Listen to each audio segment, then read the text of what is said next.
તો આ યૌન શોષણ, દુષ્કર્મ, આબરૂ લેવી જેવી પ્રવૃત્તિ ગુજરાતમાં જાણે કે ચોક્કસ લોકો, ચોક્કસ પક્ષને લાયસન્સ મળી ગયું હોય તેમ દેખાઈ રહ્યું છે. કારણ કે ભાજપના 100 જેટલા નેતાઓ કચ્છની ખારેક કાંડમાં અલગ અલગ રીતે સંડોવાયેલા હતા, અલગ અલગ રીતે.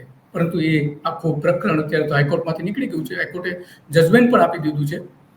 અને પ્રાંતિજના MLA જે છે એ ગજેન્દ્રસિંહ પરમાર સામે પોલીસ ફરિયાદ કરવામાં આવી હતી. અહીં તો ગુજરાતમાં તો ફરિયાદ લેવામાં જ નથી આવતી, રાજસ્થાનમાં ફરિયાદ લેવામાં આવી હતી. અને પછી હાઈકોર્ટે કહ્યું કે આ ગજેન્દ્રસિંહ સામે તમે ફરિયાદ લો, કેમ નથી લેતા?